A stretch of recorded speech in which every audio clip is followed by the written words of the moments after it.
اپنے تک پہنچنے کا سیدھا راستہ دکھائیں گے، جہاں انہیں رہنمائی کی ضرورت پیش آئے گی ان کی دستگیری فرمائیں گے۔ اللہ تعالیٰ کا ارشاد ہے، بے شک ہم اپنے رسولوں اور ایمان والوں کی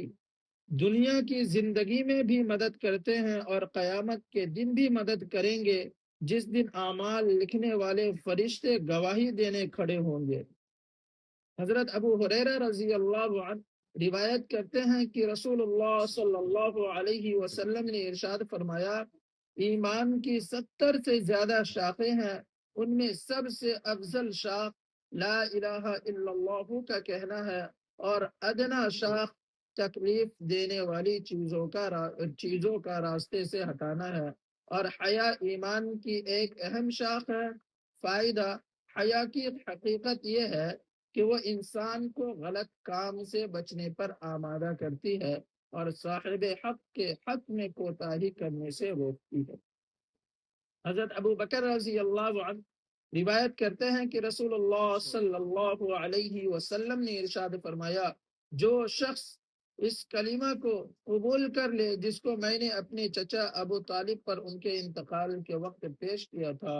اور انہوں نے اسے رد کر دیا تھا، تو وہ کلمہ اس شخص کے لیے نجات کا ذریعہ ہے۔ حضرت ابو ہریرہ رضی اللہ عنہ روایت کرتے ہیں کہ رسول اللہ صلی اللہ علیہ وسلم نے ارشاد فرمایا، اپنے ایمان کو تازہ کرتے رہا کرو۔ عرض کیا گیا، یا رسول اللہ صلی اللہ علیہ وسلم، ہم اپنے ایمان کو کس طرح تازہ کریں؟ ارشاد فرمایا، لا الہ الا اللہ کو کثرت سے کہتے رہا کرو۔ حضرت جابر بن عبداللہ رضی اللہ عنہما فرماتے ہیں کہ میں نے رسول اللہ صلی اللہ علیہ وسلم کو یہ ارشاد فرماتے ہوئے سنا،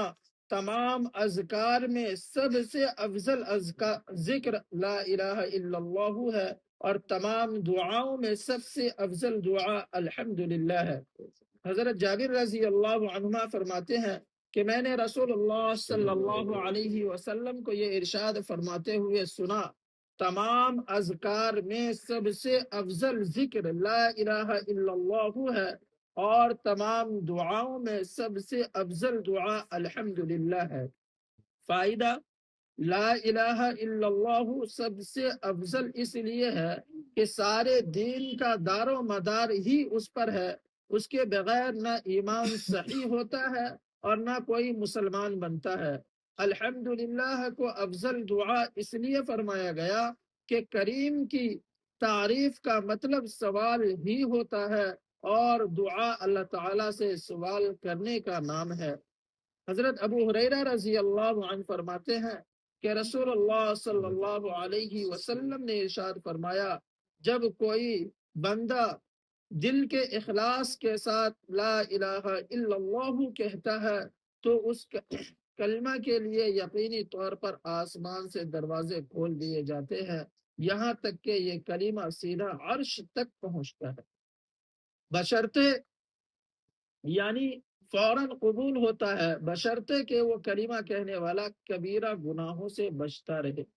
حضرت ابو ہریرہ رضی اللہ عنہ ارشاد فرماتے ہیں کہ رسول اللہ صلی اللہ علیہ وسلم نے ارشاد فرمایا، جب کوئی بندہ دل کے اخلاص کے ساتھ لا الہ الا اللہ کہتا ہے تو اس کلمہ کے لیے یقینی طور پر آسمان کے دروازے کھول دیے جاتے ہیں، یہاں تک کہ یہ کلمہ سیدھا عرش تک پہنچتا ہے، یعنی فوراً قبول ہوتا ہے، بشرطے کہ وہ کلمہ کہنے والا کبیرہ گناہوں سے بچتا ہے۔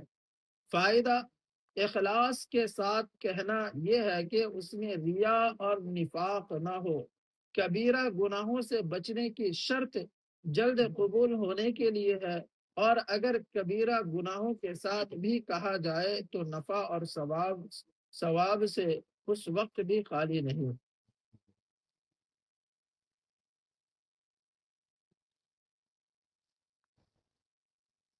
وقال الله تعالى إن الذين آمنوا وعملوا الصالحات وأقاموا الصلاة وآتوا الزكاة لهم أجرهم عند ربهم ولا خوف عليهم ولا هم يحزنون، کہ اللہ تبارک و تعالی کا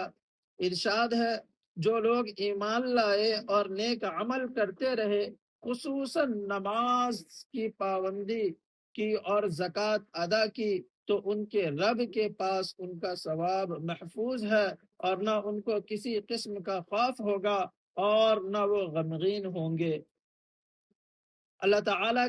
تعالیٰ نے اپنے رسول صلی اللہ علیہ وسلم سے ارشاد فرمایا، آپ میرے ایمان والے بندوں سے کہہ دیجئے کہ وہ نماز کی پابندی رکھے، اور جو کچھ ہم نے ان کو دیا ہے اس میں سے کچھ خفیہ اور اعلانیہ خیرات بھی کیا کرے، اس دن کے آنے سے پہلے پہلے کہ جس دن نہ کوئی خرید و فروخت ہوگی، نہ کوئی چیز دے کر نیک اعمال خرید لیے جائیں گے، اور نہ اس دن کوئی دوستی کام آئے گی کہ کوئی دوست تمہیں نیک اعمال دے دے۔ حضرت ابراہیم علیہ السلام نے دعا فرمائی، اے میرے رب، مجھ کو اور میری اولاد کو نماز کا خاص اہتمام کرنے والا بنا دیجئے، اے ہمارے رب، اور میری یہ دعا قبول کر لیجئے۔ دوسری جگہ اللہ تبارک و تعالی ارشاد فرماتے ہیں کہ زوال آفتاب سے لے کر رات کا اندھیرا ہونے تک نماز ادا کیا کیجئے، یعنی ظہر، عصر، مغرب، عشاء اور فجر کی نماز بھی ادا کیجئے، بے شک فجر کی نماز اعمال لکھنے والے فرشتوں کے حاضر ہونے کا وقت ہے۔ حضرت عبداللہ بن عمر رضی اللہ عنہما روایت کرتے ہیں کہ رسول اللہ صلی اللہ علیہ وسلم نے ارشاد فرمایا، اسلام کی بنیاد 5 ستونوں پر قائم کی گئی ہے، لا الہ الا اللہ محمد الرسول اللہ کی گواہی دینا، یعنی اس حقیقت کی گواہی دینا کہ اللہ تعالیٰ کے سوا کوئی عبادت اور بندگی کے لائق نہیں، اور محمد صلی اللہ علیہ وسلم اللہ تعالیٰ کے بندے اور رسول ہے، نماز قائم کرنا، زکوٰۃ ادا کرنا، حج کرنا اور رمضان المبارک کے روزے رکھنا۔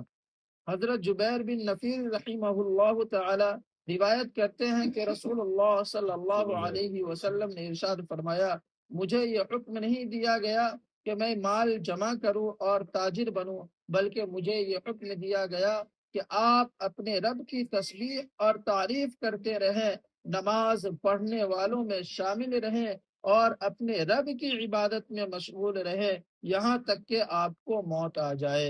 اللہ تعالیٰ کہنے سے میں زیادہ عمل کی توفیق عطا فرمائے۔